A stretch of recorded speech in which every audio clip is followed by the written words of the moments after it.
Hello. சொல்லு மச்சான். டேய் என்னடா டைரி வாங்கினே இல்லைடா? இல்லைடா வாங்கலடா, நமக்கு செட் ஆகாதுடா. என்ன செட் ஆகாது? Hello hello. ஏய் ஹலோ ஹலோ. விட்டு போறீங்க? ஹலோ என்னடாச்சு? ஹலோ. இல்லைடா யாரோ டைரி விட்டு போகிறாங்கடா. ஹலோ ஒன்று சொல்லிட்டு அவளுங்க டைரி எடுத்து எழுது. நேடா டே. சரிடா தோணே எழுதுறேன்டா. பேடா by.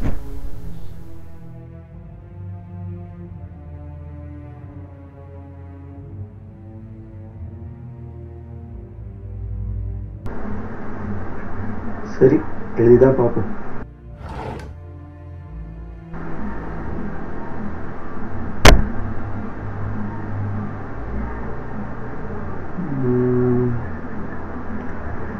Today was my pretty bad day. Was no problem. Blah blah blah. Will it end? என்ன எழுதியிருக்காங்க? சரி கிளி.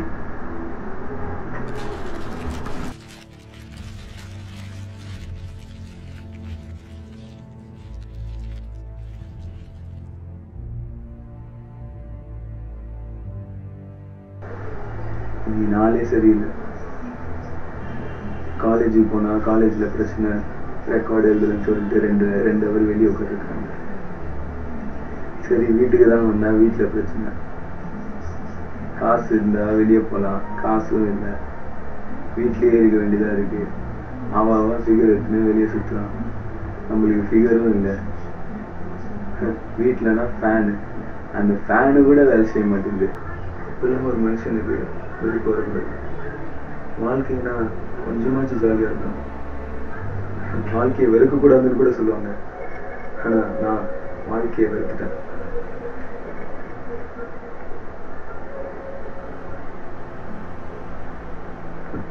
எங்கள் வீட்டில் திடீர்னு ஃபேன்லாம் வேலை செய்யுது. என்ன நடக்குதுன்னே தெரியல. சரி என் கேர்ள் ஃப்ரெண்ட் என்ன கேர்ள் ஃப்ரெண்டுன்னு பேருக்கு தான். மெசேஜ் அடிச்சா ரிப்ளை கூட பண்ண மாட்டேங்கிறார். அவர் உஷார் பண்ணுறதுக்கு கம்முனே இருக்கலாம்.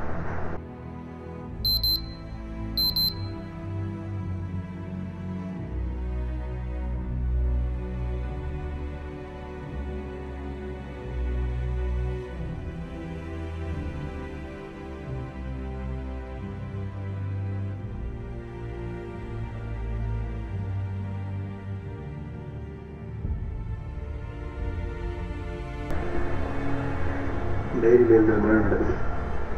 உண்மையாக போயான்னு தெரியல. ஆனால் ஏதோ நடக்கிற மாதிரி ஃபீலிங்.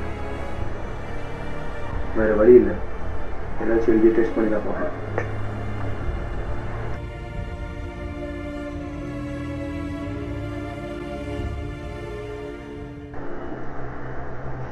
பெயின் ஒன்று இருக்கான்னு எனக்கு தெரியாது.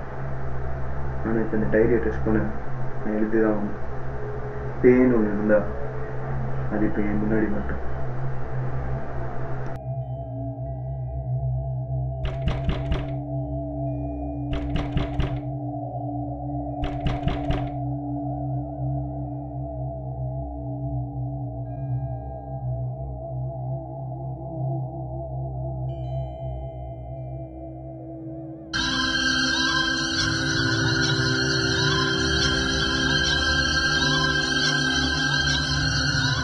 Follow me.